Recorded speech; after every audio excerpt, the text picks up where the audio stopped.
السلام عليكم ورحمة الله وبركاته. الحمد لله كفى وسلام على عباده الذين اصطفى. أما بعد فأعوذ بالله من الشيطان الرجيم. بسم الله الرحمن الرحيم. إذا سلسلت الأرض زلزالها وأخرجت الأرض أثقالها وقال الإنسان ما لها يومئذ تحدث أخبارها بأن ربك أوحى لها يومئذ يصدر الناس أشتاتا ليروا أعمالهم فمن يعمل مثقال ذرة خيرا يره ومن يعمل مثقال ذرة شرا يره. وعن أبي هريرة رضي الله تعالى عنه أنه قال: قرأ رسول الله صلى الله عليه وسلم هذه الآية: يومئذ تحدث أخبارها. قال: أتدرون ما أخبارها؟ قالوا: الله ورسوله أعلم. قال: فإن أخبارها أن تشهد على كل عبد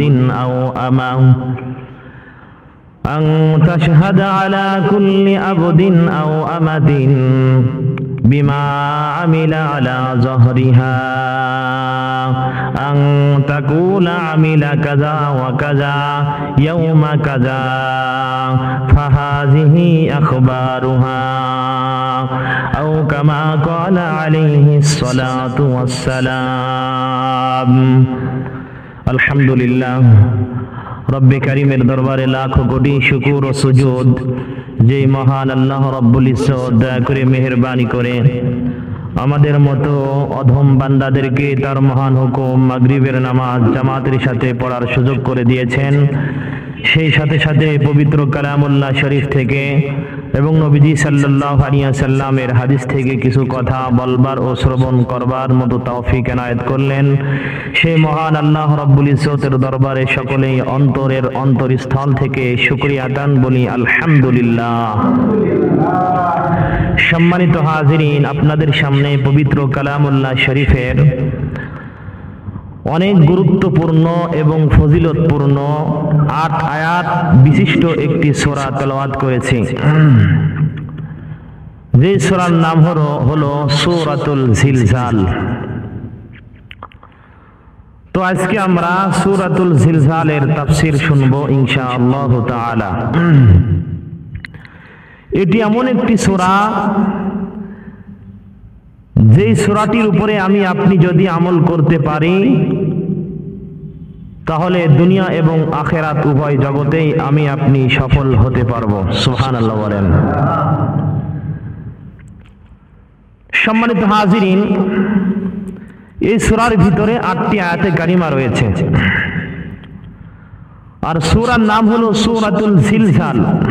জিলজাল শব্দের অর্থ হলো ভূমিকম্প, কাঁপাকাঁপি, প্রকম্পন তৈরি হওয়া। তো আল্লাহ তাআলা এই সূরা দ্বারা আমাদের কিয়ামত সম্পর্কে কিছু মেসেজ দিয়েছেন, যে কিয়ামতের পূর্ব মুহূর্তে এই জমিনের অবস্থা কেমন হবে সেই সম্পর্কে রব্বে কারীম এই সূরার ভিতরে আমাদের দিক নির্দেশনা দিয়েছেন। সম্মানিত হাজিরিন, তো এই সূরার আলোচনার পূর্বে আমি এই সূরার কিছু ফজিলত আছে, এই সূরার কি আছে কিছু বলেন, ফজিলত আছে, উপকার আছে, এই সূরার তেলাওয়াত আমি যদি করতে পারি, আপনি যদি করতে পারেন, তাহলে কি ফায়দা রয়েছে, কি উপকার আমি আপনি পেয়ে যাব, সেই সম্পর্কে নবীজি সাল্লাল্লাহু আলাইহি ওয়াসাল্লামের পবিত্র জবানের পবিত্র কিছু বাণী তথা হাদিস শরীফ আপনাদের সামনে পেশ করতেছি। মা বোন যারা শুনতেছি, আমরা যাদের কানের ভিতরে মাইকের আওয়াজ পৌঁছাইতেছে, তাদের কাছে অনুরোধ করব আপনারা খুব মনোযোগ দিয়ে শুনবেন। অনেক গুরুত্বপূর্ণ এবং ফজিলতপূর্ণ একটি সূরা আজকে আমরা আলোচনা করতে যাচ্ছি। প্রিয় ভাইরা আমার, এটি এমন একটি সূরা, যেই সূরার অনেক ফজিলত রয়েছে। নবী আলাইহিস সালাতু ওয়াস সালামের প্রিয় সাহাবী হযরত আনাস বিন মালিক রাদিয়াল্লাহু তাআলা আনহু থেকে বর্ণিত হাদিস, তিনি বলেন, قال رسول الله صلى الله عليه وسلم, আমার আপনার প্রিয় নবীজি মুহাম্মদুর রাসূলুল্লাহ সাল্লাল্লাহু আলাইহি ওয়াসাল্লাম বর্ণনা করেছেন। নবী আলাইহিস সালাতু ওয়াস সালাম বলেছেন, মান করা ইযা সুলসিলাত, আল্লাহর যে বান্দা অথবা বান্দি মহাগ্রন্থ কোরআনে কারীম থেকে সূরাতুল জিলজাল নামক সূরাটি তেলাওয়াত করবে, উদিলাত লাহু বিনিসফিল কোরআন, রব্বে কারীম ওই বান্দা বান্দির আমলনামার ভিতরে রব্বে কারীম দয়া করে মেহেরবানি করে ওই বান্দা বান্দির আমলনামার ভিতরে গোটা কোরআন শরীফের অর্ধেক খতম করার সওয়াব লিপিবদ্ধ করে দিবেন। সুবহানাল্লাহ বলেন। কয়বার পড়লে? শুধুমাত্র কেবলমাত্র একবার পড়লে। কোন বান্দার বান্দি যদি সূরাতুল জিলজালের তেলাওয়াত একবার করতে পারে, নবী আলাইহিস সালাতু ওয়াস সালাম বলেন, উদিলাত লাহু বিনিসফিল কোরআন, রব্বে কারীম দয়া করে মেহেরবানি করে তার আমলনামার মধ্যে গোটা কোরআনের অর্ধেক খতম করলে যে সওয়াব হয়, সেই পরিমাণ সওয়াব তার আমলনামায় লিখে দিবেন। সুবহানাল্লাহ বলেন।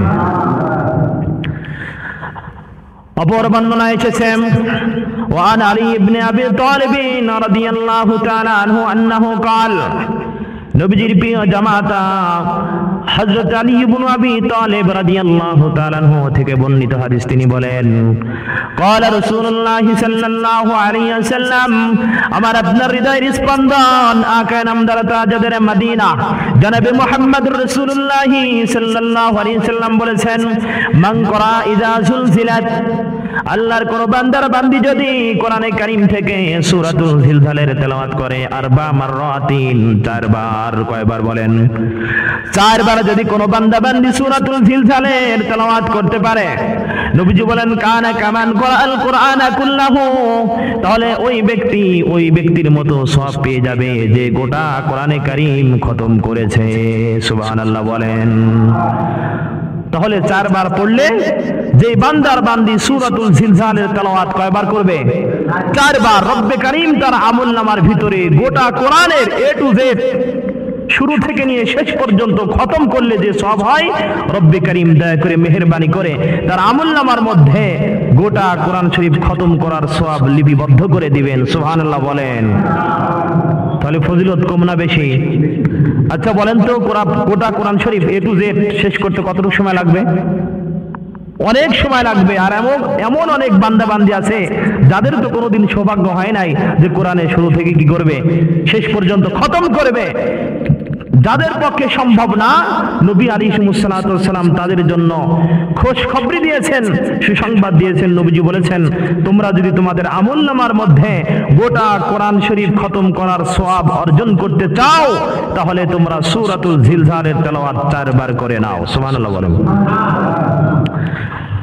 হাদিসের অপর বর্ণনায় এসেছে, وعن عبد الله بن عمرو بن العاص رضي الله تعالى عنهما انهما قال, নবীজি সাল্লাল্লাহু আলাইহি ওয়াসাল্লামের প্রিয় সাহাবী হযরত আব্দুল্লাহ ইবনে আমর ইবনুল আস রাদিয়াল্লাহু তাআলা আনহুমা থেকে বর্ণিত হাদিস, তিনি বলেন, লাম্মা নাযালাত ইযা সুলসিলাতিল আরদু জিলজালাহা, আমার আপনার হৃদয়ের স্পন্দন জনাবে মুহাম্মদ রাসূলুল্লাহ সাল্লাল্লাহু আলাইহি ওয়াসাল্লামের উপরে রব্বে কারীমের পক্ষ থেকে যখন সূরাতুল জিলজাল নাজিল করা হলো, বাকা আবু বকরিন, সূরাতুল জিলজালের নাজিল হওয়া দেখে সিদ্দিক আকবর রাদিয়াল্লাহু তাআলা আনহু তথা ইসলামের প্রথম খলিফাতুল মুসলিমিন হযরত আবু বকর সিদ্দিক রাদিয়াল্লাহু তাআলা আনহু কান্না শুরু করে দিলেন।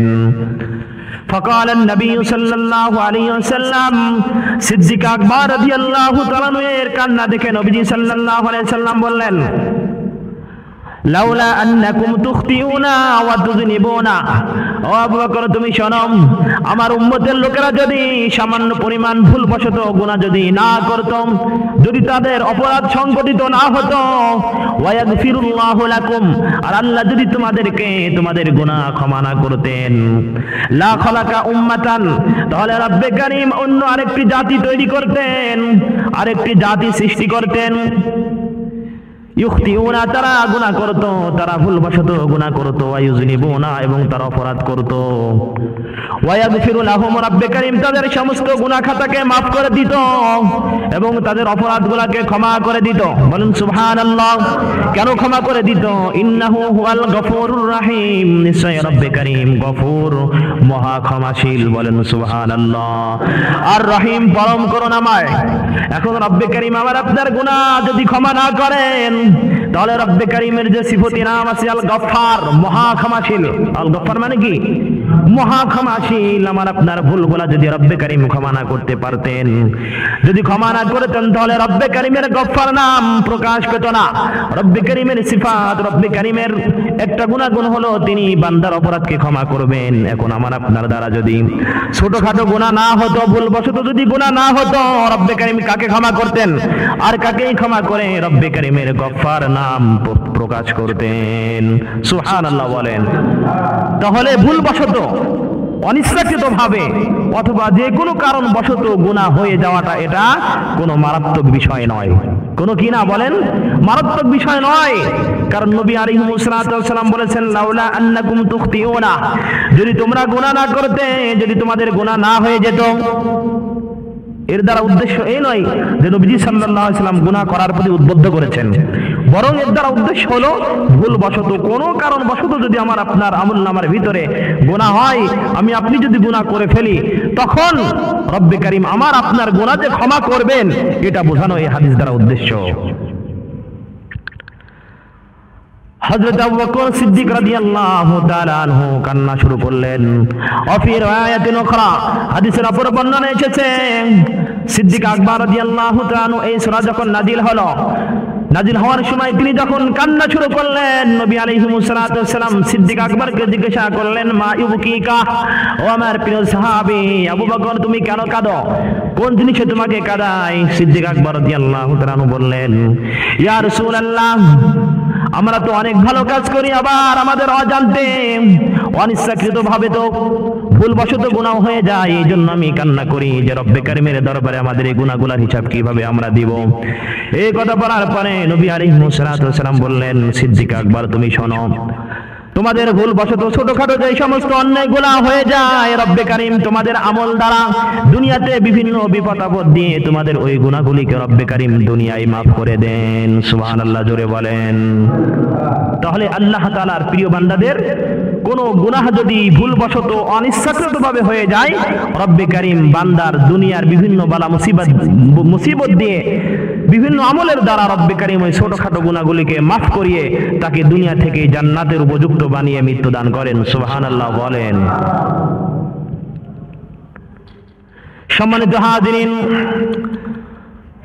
وفي رواية أخرى, হাদিসের অপর বর্ণনায় নবী আলাইহিস সালাম সূরাতুল জিলজালের ফজিলত বর্ণনা করতে গিয়ে বলেছেন, ওয়ান আব্দুল্লাহ ইবনে আমর ইবনে আল-আস রাদিয়াল্লাহু তাআলা আনহুমা আন্নাহুমা قال, নবীজির প্রিয় সাহাবী হযরত আব্দুল্লাহ ইবনে আমর ইবনে আল-আস রাদিয়াল্লাহু তাআলা আনহুমা থেকে বর্ণিত হাদিস, তিনি বলেন, আতা রাজুলুন ইলা রাসূলিল্লাহি সাল্লাল্লাহু আলাইহি ওয়াসাল্লাম, একদিন নবীজি সাল্লাল্লাহু আলাইহি ওয়াসাল্লামের কাছে একজন ব্যক্তি আগমন করলো। একজন ব্যক্তি নবীজি সাল্লাল্লাহু আলাইহি ওয়াসাল্লামের কাছে আসলো। ফাকালা, আসার পরে বলল, ইয়া রাসূলাল আকরিনি, ইয়া রাসূলুল্লাহি সাল্লাল্লাহু আলাইহি ওয়াসাল্লাম, ও আমার প্রিয় হাবিব, আপনি আমাকে কোরআনের শিক্ষা দেন। কিসের শিক্ষা দেন? কোরআনের শিক্ষা দেন, আমাকে কোরআন শিখিয়ে দেন। এই কথা বলার পরে ক্বালা, নবীজি সাল্লাল্লাহু আলাইহি ওয়াসাল্লাম বললেন, ইকরা সালাসা মিন যাওয়াতির রাই, ও ও ব্যক্তি, ও আল্লাহর বান্দা, তুমি যদি কোরআন পড়তে চাও, যদি তুমি কোরআন শিখতে চাও, তাহলে ওই সমস্ত সূরার মধ্য থেকে 3টি সূরা তুমি তেলাওয়াত করো, যে সমস্ত সূরার ভিতরে আলিফ লাম রা এই জাতীয় শব্দ রয়েছে, যে সমস্ত সূরার মধ্যে আলিফ লাম রা রয়েছে, এমন সূরার মধ্য থেকে 3টি সূরা তুমি শিখে নাও। সুবহানাল্লাহ বলেন। এই প্রশ্ন, এই উত্তর পাওয়ার পরে ফাকাল লাহুর রাজুল, ওই ব্যক্তি নবীজি সাল্লাল্লাহু আলাইহি সাল্লামের দরবারে আরজ করল। কি আরজ করল? খুব মনোযোগ দিয়ে শুনবেন। ওই ব্যক্তি নবীজি সাল্লাল্লাহু আলাইহি সাল্লামের কাছে বলল, ইয়া রাসূলুল্লাহ সাল্লাল্লাহু আলাইহি সাল্লাম, আপনি আমাকে যে 3টি সূরা পড়তে বললেন, এটা পড়া আমার দ্বারা সম্ভব না। কি কারণে? কাবুরা সিন্নি, তার কারণ হলো আমার বয়স অনেক হয়েছে, আমার বয়স অনেক হয়ে গেছে, আমি বৃদ্ধা বয়সে উপনীত হয়েছি। ওয়াশতাদ্দা কলবি, এবং আমার অন্তর কঠোর হয়ে গেছে। ওয়াগলুজা লিসানি, আমার জিহ্বা শক্ত হয়ে গেছে। আমার জিহ্বা কি হয়ে গেছে? শক্ত হয়ে গেছে। তথা ওই ব্যক্তি নবীজি সাল্লাল্লাহু আলাইহি সাল্লামের কাছে 3টি আপত্তি পেশ করলেন। কয়টি বলেন? 1 নম্বর বললেন কাবুরা সিন্নি, ইয়া রাসূলুল্লাহ, আমার বয়স অনেক হয়েছে। ওয়াশতাদ্দা কলবি, আমার অন্তর কঠোর হয়ে গেছে। ওয়াগলুজা লিসানি, আমার জিহ্বা শক্ত হয়ে গেছে, আমার পড়া তো এই সূরাগুলো সম্ভব নয়। ক্বালা, নবীজি বললেন, ইকরা, তাহলে তুমি পড়ো, মিন জাওয়াতি হামিম, কোরআনে কারিমের মধ্য থেকে ওই সমস্ত সূরাগুলি, যে সমস্ত সূরার শুরুতে হামিম শব্দ রয়েছে। কি শব্দ? হামিম শব্দ রয়েছে, এমন সূরার মধ্য থেকে কয়েকটি সূরা তুমি পড়ে নাও। ক্বালা, তখন ওই ব্যক্তি বলল, মিসলা মাকালাতিহিল উলা, প্রথম কথার মতো, অর্থাৎ প্রথমবার যে বলেছিল, ইয়া রাসূলুল্লাহ, এই সূরাগুলো আমার পড়া সম্ভব না, কারণ আমার অন্তর কঠোর হয়ে গেছে, আমার অন্তর কঠোর হয়ে গেছে, আমার বয়স অনেক হয়েছে, আমার জিহ্বা শক্ত হয়ে গেছে, আমি এখন কোরআনে কারিমের কোন হরফের উচ্চারণ শুদ্ধ ঠিকমতো করতে পারবো না। ক্বালা, এবার নবীজি বললেন, তাহলে তুমি এক কাজ করো, ফাকরা সালাসাম মিনাল মুসাব্বিহাতি, কোরআনে কারীম থেকে ওই সমস্ত সূরাগুলির তুমি 3টা শিখে নাও, যে সমস্ত সূরা শুরুতে সাব্বাহা লিল্লাহি মা ফিস সামাওয়াতি ওয়াল আরদি, অথবা সাব্বিহ ইসমা রাব্বিকাল আ'লা, ইউসাব্বিহু লিল্লাহি মা ফিস সামাওয়াতি ওয়া মা ফিল আরদ, এমন যে সমস্ত সূরাগুলি রয়েছে, যে সমস্ত সূরা শুরুতে রব্বে কারীম তার তাসবিহাতের বর্ণনা দিয়েছেন, সেই সমস্ত সূরার মধ্য থেকে তুমি 3টি সূরা শিখে নাও। কয়টা? 3টা সূরা শিখে নাও।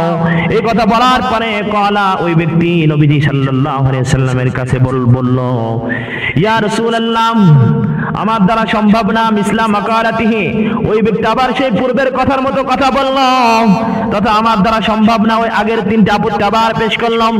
আপত্তি পেশ করার পরে এবার নবীজিকে ওই ব্যক্তি বলল, ফাকাল লাহুর রাজুল, ওই ব্যক্তি নবীজি সাল্লাল্লাহু আলাইহি সাল্লামের সমীপে আরজ করলো, আবেদন করলো, আর বলল, ওয়ালাকিন, হে আল্লাহর রাসূল, আকরিনি ইয়া রাসূলুল্লাহ সাল্লাল্লাহু আলাইহি ওয়াসাল্লাম, আপনি আমাকে এত বড় সূরা শিক্ষা দিয়েন না, এত বড় সূরার তেলাওয়াত আপনি করার জন্য আমাকে আদেশ করবেন না, কারণ আমার দ্বারা এটা সম্ভব হবে না।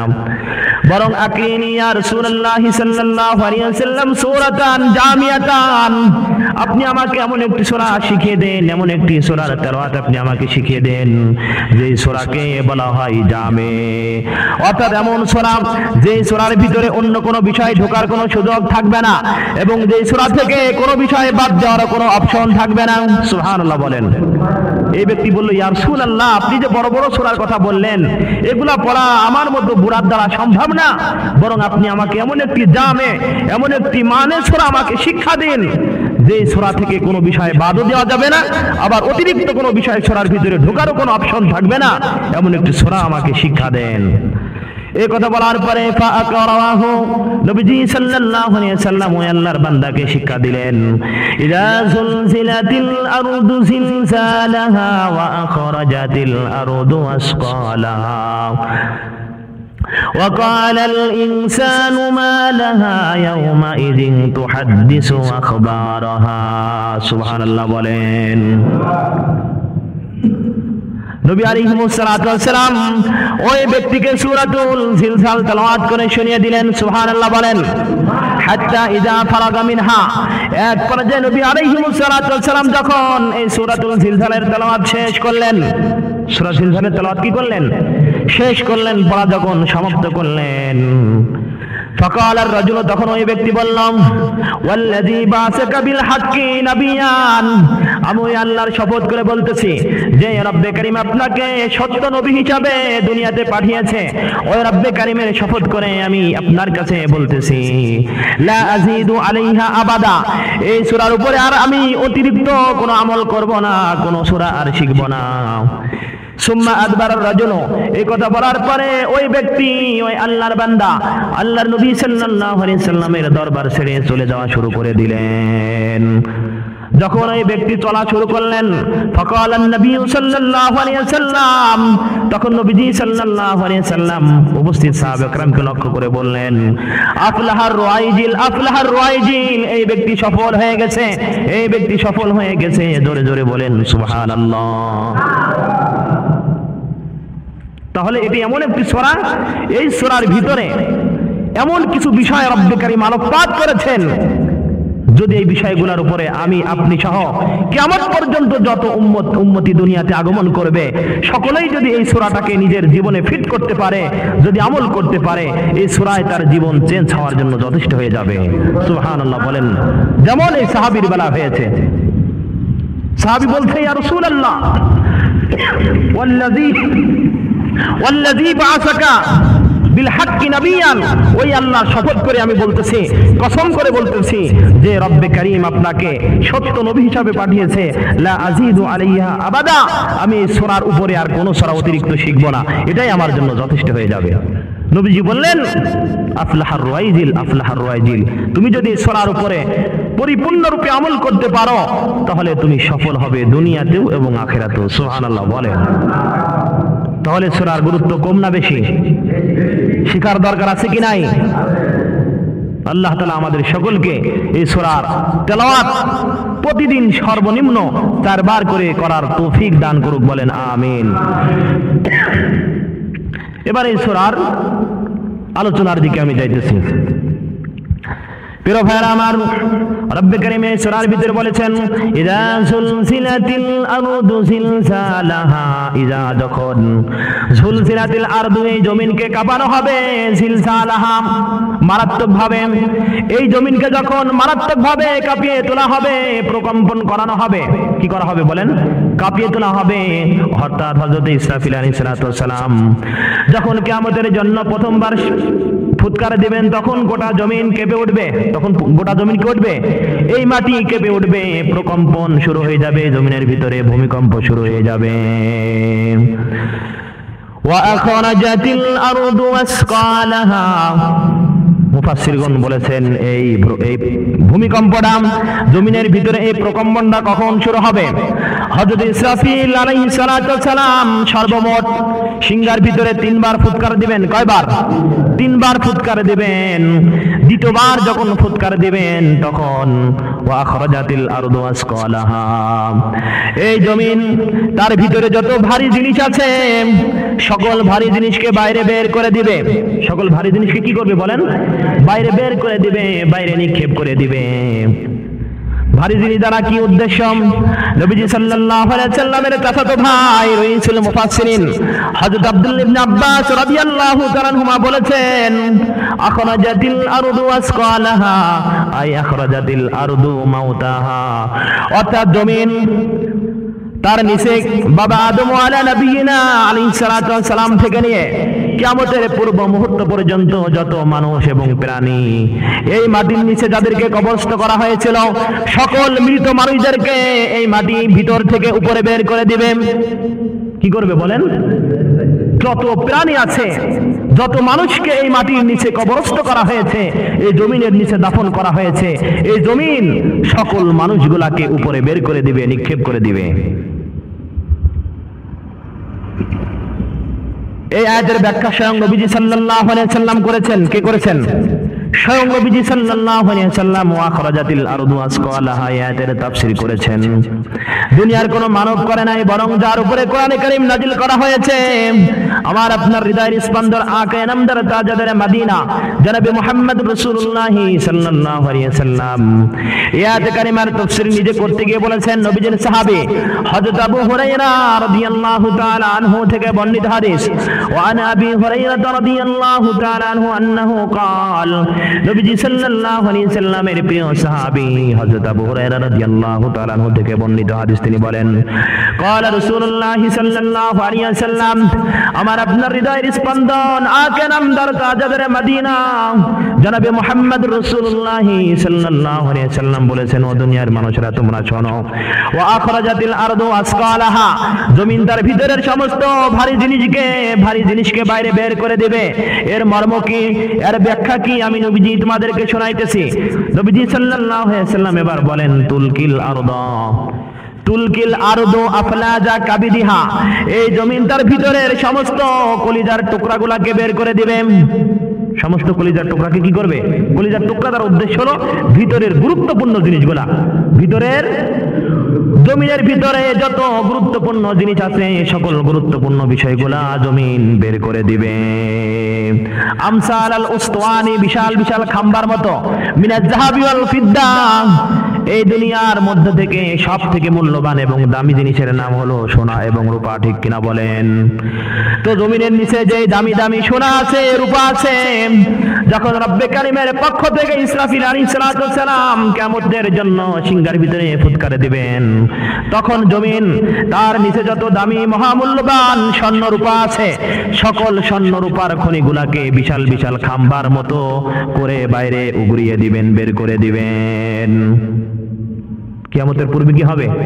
জমিনের নিচে মাটির তলে যত স্বর্ণের খনি আছে, রূপার খনি আছে, এরপরে আপনার দামি দামি যে সমস্ত উপাদানগুলো আছে সমস্ত মূল্যবান উপাদানগুলোকে জমিন বাইরে বের করে দিবে।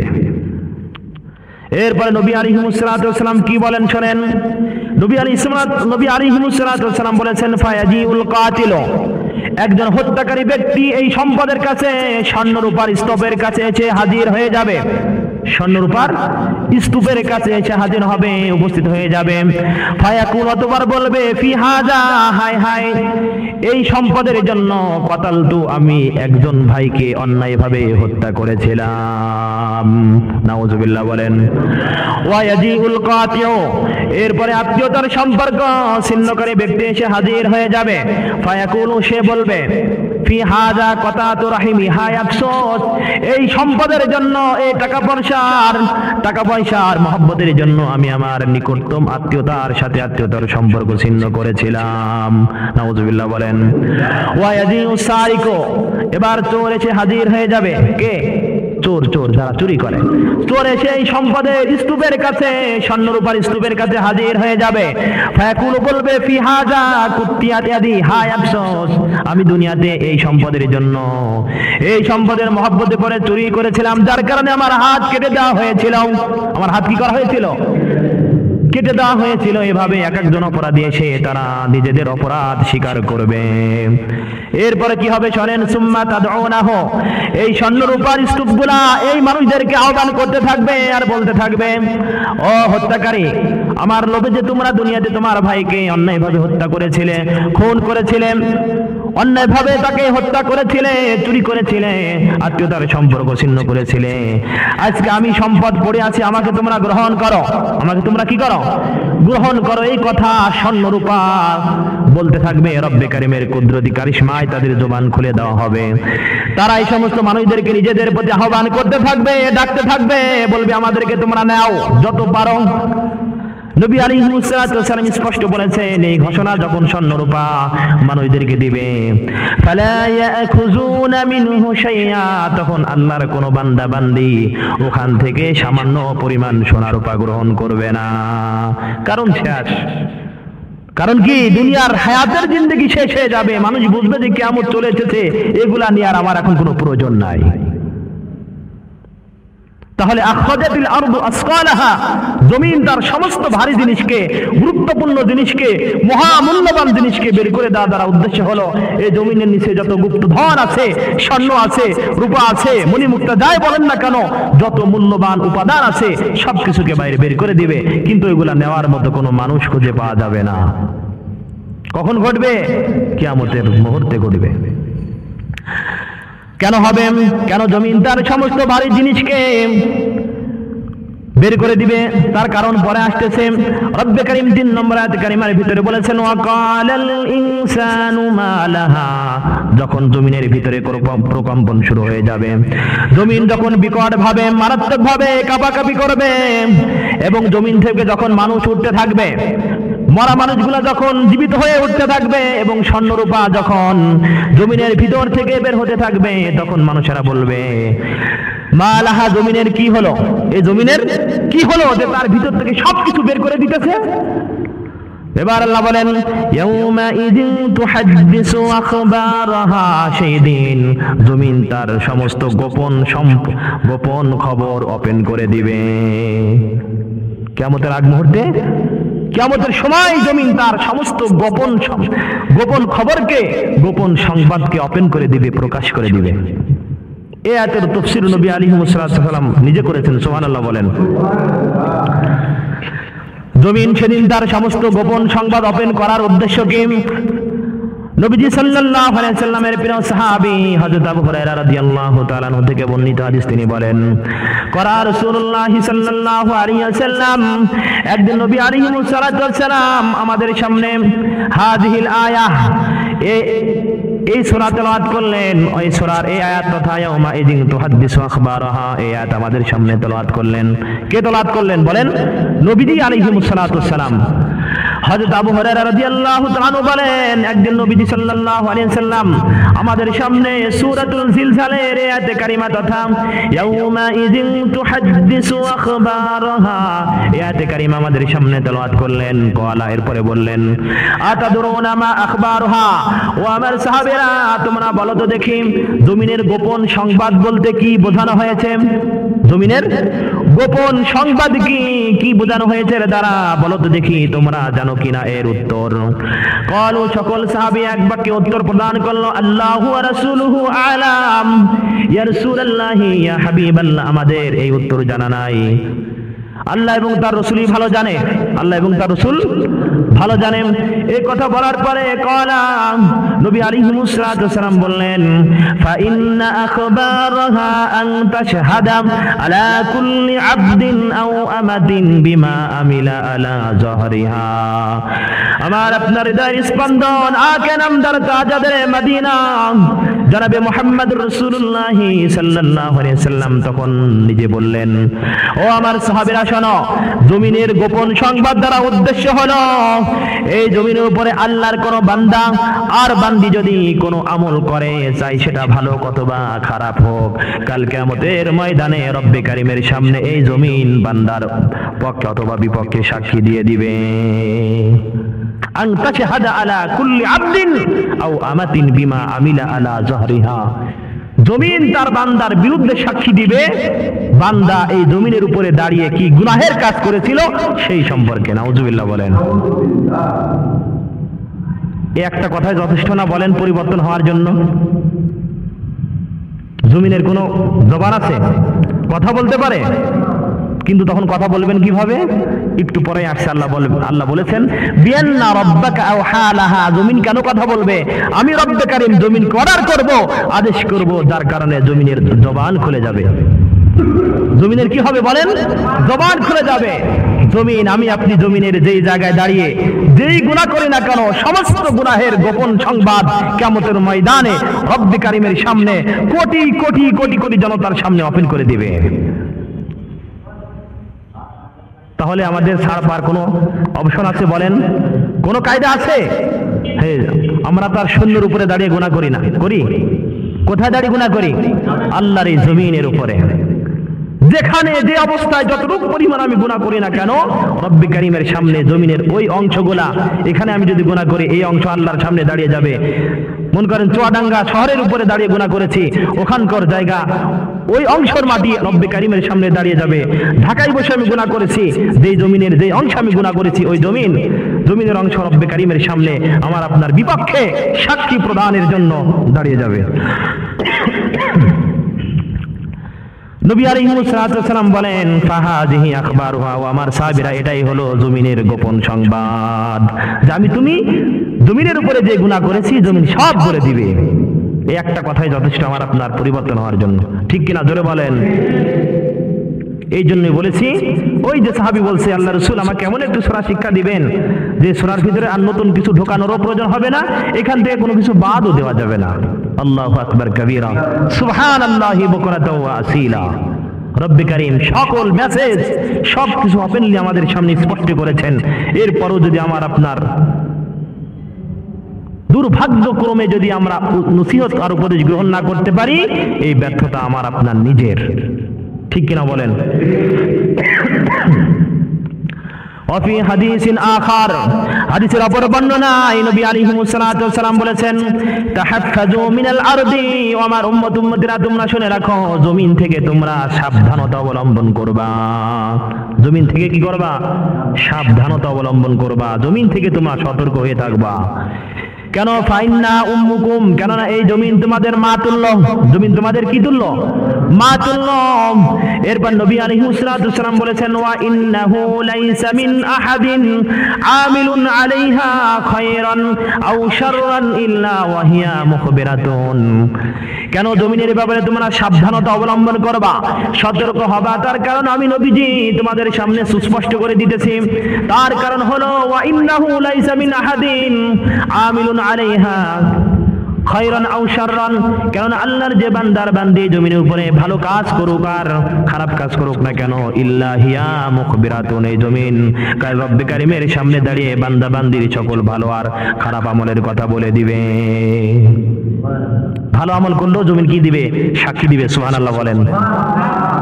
আমি আপনি জমিনের যত জায়গায় দাঁড়িয়ে যত জায়গায় বসে আল্লাহর ইবাদত করেছি, ভালো কাজ করেছি, জমিনের প্রত্যেকটি ওই অংশগুলা রব্বে কারীমের সামনে দাঁড়িয়ে যাবে আমার আপনার পক্ষে সাক্ষী দেওয়ার জন্য। সুবহানাল্লাহ জোরে বলেন। আবার বিপরীতটাও হবে। বিপরীত বলতে বুঝছেন তো? সম্মানিত হাজিরিন, এরপরে রব্বে কারীম বলেন, বিআন্না রাব্বাকা আওহা লাহা, জমিন কেন তার সমস্ত গোপন সংবাদ ওপেন করবে? কারণ আমি রব জমিনকে অর্ডার আর আদেশ করব, এই জন্য। এরপরে রব বলেন, ইয়াউমা ইযি ইয়াসদুরুন নাসু আশতাতান লিইরাউ আ'মালাহুম, ইয়াউমা ইযিন, সেই দিন তথা কিয়ামতের দিন, ইয়াসদুরুন নাসু, মানুষেরা বের হবে। কোথায় থেকে বের হবে? কবর থেকে। কোথা থেকে বের হবে বলেন? কবর থেকে বের হবে, জমিন থেকে বের হবে, আশতাতা, দলে দলে। আশতাতা মানে দলে দলে। চোরদের একটা আলাদা হবে, আলাদা দল হবে, ডাকাতদের একটা আলাদা দল হবে, ব্যভিচার যারা করেছিল, জিনা ব্যভিচার যারা করতো তাদের একটা আলাদা দল হবে, যারা গান বাজনা শুনতে অভ্যস্ত ছিল তাদের একটা আলাদা দল হবে, বেনামাজিদের একটা আলাদা দল হবে, বেরোজাদারদের একটা আলাদা দল হবে, যারা যাকাত দেয় নাই তাদের আলাদা দল হবে, যারা হজ করে নাই তাদের আলাদা দল হবে। অর্থাৎ যে যে ধরনের অপরাধী হবে সে সেই ধরনের দলের সাথে যোগ হয়ে কাল কিয়ামতের ময়দানে রব্বে কারীমের সামনে দাঁড়িয়ে যাবে। আশতাতা মানে কি? দলে দলে। বেনামাজিরা সব একসাথে মাটি থেকে বের হওয়ার পরে, জমিন থেকে বের হওয়ার পরে সব এক জায়গায় হয়ে যাবে। যারা গান শুনতে অভ্যস্ত ছিল, ঢোলঢুকি তবলা বাজিয়েছে, দুনিয়াতে আমোদ প্রমোদ করেছে, এরা মাটি থেকে বের হওয়ার পরে, জমিন থেকে বের হওয়ার পরে সকলে এক জায়গায় একতাবদ্ধ হয়ে যাবে। কবিরা গুনাহ যারা করছে, সুদ খাইছে যারা, তারা কবর থেকে ওঠার পরে সকলে এক জায়গায় হয়ে যাবে। ঘুষ যারা খেয়েছে তারা সকলে এক জায়গায় হয়ে দলবদ্ধভাবে রব্বে কারীমের সামনে কিয়ামতের ময়দানে হাজির হয়ে যাবে।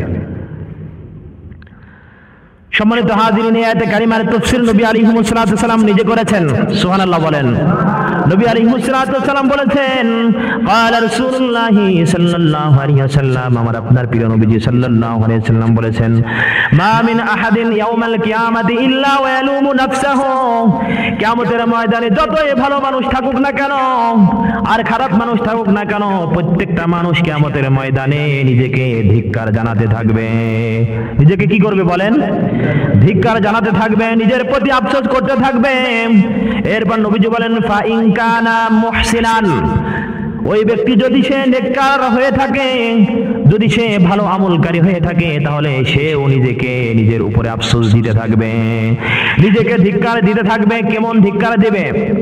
ফায়াকুনু, সে বলবে লিমালা ইস্তাতু হুসনান, আমি কেন দুনিয়ায় থাকাকালীন অতিরিক্ত আমল করেছিলাম না, আমি কেন দুনিয়ায় থাকতে অতিরিক্ত আমল করেছিলাম না। এই কারণে সে কিয়ামতের ময়দানে তার নিজের আমলগুলো যখন দেখতে পাবে সে আফসোস করতে থাকবে, নিজেকে তিরস্কার জানাইতে থাকবে। ওয়া ইন কানা গায়রাহা, আর যদি বিষয়টা উল্টা হয়, তথা কোন বান্দা যদি বদকার হয়, যদি খারাপ গুনাহকারী হয়ে যায়, তাহলে সেও আফসোস করতে থাকবে। ফায়াকুল, আর বলতে থাকবে লিমা লা নাজাতু আনিল মাসি, দুনিয়ায় থাকাকালীন কেন আমি গুনাহ থেকে বিরত ছিলাম না। তাহলে যে নেককার হবে সেও কিয়ামতের ময়দানে নিজেকে ধিক্কার জানাইতে থাকবে, আর যারা গুনাহগার হবে তাদের তো কথাই নাই। যারা নেককার তাদের আফসোসটা কি হবে? ইস্তাতু লিমালা ইস্তাতু হুসনান, হায় আমার আমলনামার ভিতরে যতটুকু নেক আমল আছে, আমি যদি আরো নেক আমল বেশি করতাম তাহলে আজকে সেই আমলগুলো আমি এখানে পেয়ে যেতাম। আর বদকাররা বলবে লিমালা নাজাতু আনিল মাআসি, হায় আফসোস, আমার আফসোস, আমি কেন দুনিয়ায় থাকতে গুনাহ থেকে বিরত ছিলাম না। রব্বি কারীম বলেন তোমরা দলে দলে কেন উঠবা? লিইউরাউ আমালাহুম, লিইউরাউ, তাদেরকে দেখানো হবে আমালাহুম, তাদের আমলকে। প্রত্যেকটা বান্দা বান্দির আমলকে দেখানোর জন্য জমিন থেকে মানুষেরা দলে দলে রব্বি কারীমের সামনে কি হবে? হাজির হবে।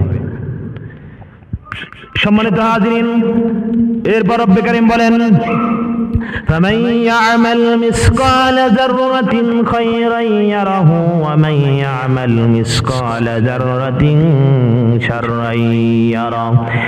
এই দুইটা আয়াতে কারিমা দুই ব্যক্তির ক্ষেত্রে নাজিল হয়েছে। কয় ব্যক্তি? দুই ধরনের, দুই শ্রেণীর ব্যক্তির ক্ষেত্রে দুইটা আয়াতে কারিমা নাজিল হয়েছে। আয়াতে কারিমার ভিতরে রব্বে কারীম বলেছেন ফামান ইয়ামাল মিসকালা যাররা, আল্লাহর যে বান্দার বান্দি সামান্য পরিমাণ অনুপরিমাণ ভালো কাজ করবে, সে দুনিয়ায় থাকতে সেই আমলের প্রতিদান পেয়ে যাবে। সুবহানাল্লাহ বলেন। ওয়া মান ইয়ামাল মিসকালা যাররাতিন শাররান ইয়ারাহ, আর যে বান্দারা দুনিয়ায় থাকাকালীন কোনো সামান্য পরিমাণ অনুপরিমাণ গুনাহের কাজ করবে, খারাপ কাজ করবে, সে সেই কাজের প্রতিদান পেয়ে যাবে। নাউজুবিল্লাহ বলেন। এই আয়াতের দুইটা আয়াত নাজিল হয়েছে দুই ধরনের মানুষের ক্ষেত্রে। কয় ধরনের বলেন? দুই ধরনের। এক ধরনের মানুষ হলো, নবী তাফসীরের কিতাবের ভিতরে লেখা হয়েছে যে একজন ব্যক্তির কাছে একজন ভিক্ষুক আসলো। একজন কে আসলো বলেন? ভিক্ষুক আসলো। আসার পরে নিজের জন্য সে কিছু চাইলো, নিজের জন্য কিছু চাইলো যে আমাকে কিছু দেন। তো যার কাছে চাইলো সে, তার কাছে তেমন অতিরিক্ত কোনো জিনিস দেওয়ার মতো কি ছিল না, সুযোগ ছিল না, অল্প কিছু জিনিস ছিল। তো সে নিজেকে খুব অসহায় মনে করলো আর বলল যে আমি এতটুকু জিনিস দান করব না, এতটুকু জিনিস তো দান করা যায় না। মানে অল্প জিনিস দান করা থেকে সে নিজেকে অসহায় মনে করলো। তো রব্বে কারীম এর দ্বারা বুঝাতে চাইলেন তোমার নেক কাজটা যদিও সামান্য হয়, তারপরে ওই কাজ করা থেকে তুমি বিরত থাকবে না। সুবহানাল্লাহ বলেন। বুঝে আসছে কথা? কারণ ওই ব্যক্তি কি অল্প কিছু দান করা থেকে অসহায় মনে করলো, আর মনে করলো যে না এতটুকু দান করে কোনো লাভ নেই, এতটুকু আমি দান করবো না। তো আল্লাহ রাব্বুল আলামিন এর দ্বারা নাজিল করে বললেন ফামান ইয়ামাল মিসকালা যাররাতিন খায়রান ইয়ারা, বান্দা তুমি তোমার সামর্থ্য অনুযায়ী যতটুকু পরিমাণ দান করো না কেন অতটুকুর সওয়াব আর ফলাফল তুমি পেয়ে যাবে। সুবহানাল্লাহ বলেন। দ্বিতীয় নম্বর আয়াতে কারিমা নাজিল করা হয়েছে ওই ব্যক্তির ক্ষেত্রে যারা গুনাহকে কোনো কিছু গুনাহ মনে করে না, গুনাহকে হাকির আর তুচ্ছ মনে করে। গুনাহকে কি মনে করে? তুচ্ছ মনে করে। এমন ব্যক্তির ক্ষেত্রে আয়াতে কারিমা নাজিল হয়েছে যারা গীবত করাকে যারা কি করাকে, গীবত করাকে, পরনিন্দা করাকে কোনো গুনাহ মনে করে না, পর নারীর দিকে তাকানোকে কোনো গুনাহ মনে করে না, এমন যারা আছে তাদেরকে শিক্ষা দেওয়ার জন্য রব্বে কারীম আয়াতে কারিমা নাজিল করে দিয়েছেন। অর্থাৎ সামান্য গুনাহ যদি হয় তার ক্ষতি এবং তার খারাপ ফলাফল তোমাদের ভোগ করতে হবে। নাউজুবিল্লাহ বলেন। এই জন্য নবী আলাইহিস সালাতু ওয়াস সালাম আবার হাদিসের ভিতরে বলেছেন, ক্বালা রাসূলুল্লাহি সাল্লাল্লাহু আলাইহি ওয়াসাল্লাম ইয়াকুম ওয়া মুহাক্কিরাতিজ যুনুবি, তোমরা গুনাহকে তুচ্ছ মনে করা থেকে বিরত থাকবা। গুনাহকে তুচ্ছ মনে করা থেকে, সামান্য মনে করা থেকে তোমরা বিরত থাকবা। কেননা ফাইন্নাহা তুজতামাউ আলাল আবদি হাত্তা তুহলিকাহু, কেননা বান্দার সামান্য সামান্য গুনাহগুলোকে জমাইতে জমাইতে এমন একটা সময় আসবে যে গুনাহ অনেক হয়ে যাবে, আর এই অনেক হওয়ার পরে এই গুনাহগুলি বান্দাকে নিঃশেষ করে ছাড়বে, ধ্বংস করে দিবে। নাউজুবিল্লাহ বলেন। এই জন্য গুনাহ ছোট হোক, যতই ছোট হোক না কেন, গুনাহকে ছোট মনে করে করা যাবে না, নেক কাজকে ছোট মনে করে ছাড়া যাবে না। বুঝে আসছে কথা? কোন নেক কাজকে ছোট মনে করে ছাড়া যাবে না, আর কোন খারাপ কাজকে, গুনাহের কাজকে ছোট মনে করে করা যাবে না। এই একটা উসুল, একটা মূলনীতি আমার আপনার মস্তিষ্কের মেমোরিতে সেফ রাখতে হবে। আল্লাহ তৌফিক দান করুক বলে আমিন। সম্মানিত হাজিরিন, এই দুইটা আয়াতে কারিমার ফজিলত কেমন শোনেন। নবীজি সাল্লাল্লাহু আলাইহি সাল্লামের সাহাবী হযরত যায়েদ বিন আসলাম রাদিয়াল্লাহু তাআলা আনহু থেকে বর্ণিত, আন যায়েদ বিন আসলাম রাদিয়াল্লাহু তাআলা আনহু, নবীজি সাল্লাল্লাহু আলাইহি সাল্লামের প্রিয় সাহাবী হযরত যায়েদ বিন আসলাম রাদিয়াল্লাহু তাআলা আনহু থেকে বর্ণিত, তিনি বলেন, ইন্না রাজুলান জা ইলা রাসূলিল্লাহি সাল্লাল্লাহু আলাইহি ওয়াসাল্লাম, একদিন একজন ব্যক্তি নবীজি সাল্লাল্লাহু আলাইহি ওয়াসাল্লামের দরবারে আসলেন। ফাকালা, আসার পরে বললেন, আল্লিমনি মিম্মা আল্লামাকাল্লাহ, ও আল্লাহর হাবিব, রব্বে কারীম আপনাকে যে কোরআন দান করেছেন, কোরআনের শিক্ষা দিয়েছেন, ওই কোরআন থেকে আপনিও আমাকে কিছু শিক্ষা দান করেন। সুবহানাল্লাহ বলেন। কি শিখার জন্য আসছে? কোরআন শিখার জন্য আসছে। তো নবীজি সাল্লাল্লাহু আলাইহি ওয়াসাল্লাম ফাদাফাহু ইলা রাজুলিন ইউআল্লিমুহু, নবীজি সাল্লাল্লাহু আলাইহি ওয়াসাল্লাম তাকে নিজে কোরআন না শিখিয়ে আরেকজন ব্যক্তিকে দেখিয়ে দিলেন, বললেন, ওই ব্যক্তির কাছ থেকে তুমি কোরআন শিখে নাও। ফাদাফাহু, নবীজি সাল্লাল্লাহু আলাইহি ওয়াসাল্লাম তাকে ন্যস্ত করলেন, তাকে অর্পণ করলেন, ইলা রাজুলিন, ওই ব্যক্তির কাছে, ইউআল্লিমুহু, তাকে কোরআন শেখানোর জন্য। নবীজি সাল্লাল্লাহু আলাইহি ওয়াসাল্লাম নিজে শিক্ষা না দিয়ে আরেকজনের দায়িত্ব দিলেন। আরেকজনের কি দিলেন? দায়িত্ব দিলেন। ওই ব্যক্তি দায়িত্ব পাওয়ার পরে ওই ব্যক্তিকে শিখালো। ফাআল্লামাহু ইযা যুলজিলাতিল আরদু জিলজালাহা। সুবহানাল্লাহ বলেন। নবীজি সাল্লাল্লাহু আলাইহি ওয়াসাল্লাম ওই ব্যক্তিকে কোরআন শিখানোর দায়িত্ব দেওয়ার সাথে সাথে ওই ব্যক্তিকে শিখিয়ে দিল সূরাতুল জিলজালের তেলাওয়াত করা। সুবহানাল্লাহ বলেন। হাত্তা ইযা বালাগাম, এক পর্যায়ে ওই ব্যক্তি সূরাতুল জিলজালের শুরু থেকে নিয়ে তেলাওয়াত করতে করতে এক পর্যায়ে যখন ফামান ইয়ামাল মিসকালা যাররাতিন খায়রান ইয়ারাহু ওয়া মান ইয়ামাল মিসকালা যাররাতিন শাররান ইয়ারা, এই আয়াত পর্যন্ত যখন পৌঁছে গেলেন, ক্বালা, ওই ব্যক্তি তখন বলল, হাসবি হাসবি, যথেষ্ট হয়ে গেছে, যথেষ্ট হয়ে গেছে। সুবহানাল্লাহ বলেন। অর্থাৎ আমার জন্য এই যথেষ্ট। ফামান ইয়ামাল মিসকালা যাররাতিন খায়রান ইয়ারা, যে ভালো কাজ করবে সে সেটা পেয়ে যাবে। ওয়া মান ইয়ামাল মিসকালা যাররাতিন শাররান ইয়ারা, যে খারাপ কাজ করবে সেও তার খারাপ প্রতিদান পেয়ে যাবে। এই কথা শুনে ওই ব্যক্তি বলে উঠল, হাসবি হাসবি, আমার জন্য যথেষ্ট, আর আমার কিচ্ছু লাগবে না। এই ব্যক্তির এমন কথা শুনে ফাউখবিরান নবী সাল্লাল্লাহু আলাইহি ওয়াসাল্লাম, প্রিয় নবীজি সাল্লাল্লাহু আলাইহি ওয়াসাল্লামকে জানানো হলো যে আপনার ওই ব্যক্তি এমন কথা বলেছে যে আমার জন্য এতটুকু যথেষ্ট, আর কোনো শিকার আমার প্রয়োজন নাই। ফাকালা, সাথে সাথে নবীজি সাল্লাল্লাহু আলাইহি ওয়াসাল্লাম উত্তর করলেন, দাও হো, তোমরা তাকে ছেড়ে দাও। ফাইন্নাহু কাদ ফাকুহা, কেননা সে এই সূরার পরিপূর্ণ মর্ম এবং ব্যাখ্যা বুঝে ফেলেছে। সুবহানাল্লাহ জোরে বলেন।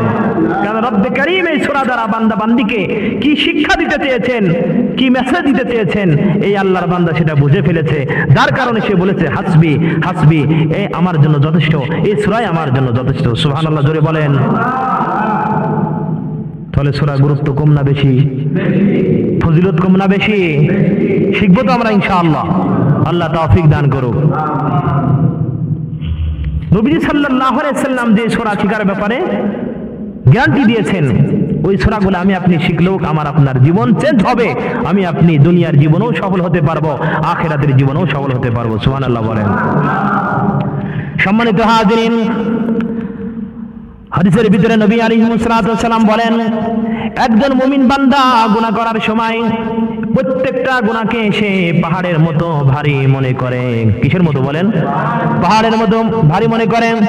এই ব্যাপারে নবীজির হাদিস এসেছে, আন আব্দুল্লাহ ইবনে মাসউদ রাদিয়াল্লাহু তাআলা আনহু আন্নাহু قال, নবীজি সাল্লাল্লাহু আলাইহি ওয়াসাল্লামের প্রিয় সাহাবী হযরত আব্দুল্লাহ ইবনে মাসউদ রাদিয়াল্লাহু তাআলা আনহু থেকে বর্ণিত হাদিস, তিনি বলেন, قال রাসূলুল্লাহ সাল্লাল্লাহু আলাইহি ওয়াসাল্লাম, আল্লাহর নবী সাল্লাল্লাহু আলাইহি ওয়াসাল্লাম বলেছেন, ইন্নাল মুমিনা ইয়ারা যুনুবাহু কান্নাহু কাঈদুন তাহতা জাবালিন ইয়াখাফু আন ইয়াকা আলাইহি। একজন মুমিন বান্দা ইয়ারা যুনুবাহু, সে তার গুনাহগুলিকে মনে করে, সে তার গুনাহগুলিকে মনে করে। কেমন মনে করে? কান্নাহু কাঈদুন তাহতা জাবালিন, কেমন যেন সে একটা পাহাড়ের নিচে বসে আছে। কোথায়? পাহাড়ের নিচে বসে আছে। ইয়াখাফু, সে ভয় পাইতেছে, আশঙ্কা করতেছে, আইয়াকা আলাইহি, যে এই পাহাড় এখনই আমার মাথার উপরে ভেঙে পড়বে। একজন পাহাড়ের নিচে বসা থাকা ব্যক্তি যেমন পাহাড়কে আশঙ্কা মনে করে যে পাহাড় ভেঙে আমার মাথায় পড়বে আর আমি ধ্বংস হয়ে যাব, ঠিক একজন মুমিন ব্যক্তি সামান্য গুনাহ যখন তার হয়ে যায়, সে গুনাহগুলিকে এমন মনে করে যে এই গুনাহগুলো আমাকে ধ্বংস করে ছাড়বে। সুবহানাল্লাহ বলেন। তাহলে মুমিন ব্যক্তি গুনাহ করে কি? ভয় নিয়ে। কি নিয়ে? গুনাহ করলেও তার অন্তরের ভিতরে ভয় ঢোকে। কেমন ভয়? যেমন কেউ পাহাড়ের নিচে বসে থাকলে তার অন্তরের ভিতরে আশঙ্কা জাগে যে হইতে পারে এই পাহাড় আমার মাথার উপরে ভেঙে পড়বে আর আমি ধ্বংস হয়ে যাব। তাহলে মুমিন গুনাহকে কি মনে? গুনাহকে, সামান্য গুনাহগুলিকেও নিজের জন্য, নিজের ধ্বংসের কারণ মনে করে। নিজের ধ্বংসের কি মনে করে বলেন? কারণ মনে করে। এবার গুনাহগার যারা, আসলে যারা গুনাহ করে, গুনাহ করতে করতে যাদের অন্তর কঠোর হয়ে গেছে, গুনাহ করতে করতে যারা অভ্যস্ত হয়ে গেছে, তাদের অভ্যাস কেমন? নবী সাল্লাল্লাহু আলাইহি সাল্লাম বলেছেন, ওয়া ইন্নাল ফাজিরা, আর নিশ্চয় একজন পাপাচার বান্দা বান্দি, ইয়ারা যুনুবাহু, সে তার গুনাহগুলিকে মনে করে কাযুবাবিন, মাছির মতো। কিসের মতো বলেন? আল্লাহ তাআলা আমাদের সকলকে যতটুকু আলোচনা করা হলো পরিপূর্ণরূপে বুঝে আমল করার তৌফিক দান করুক বলি আমিন। আখির দাওয়ানা আলহামদুলিল্লাহি রাব্বিল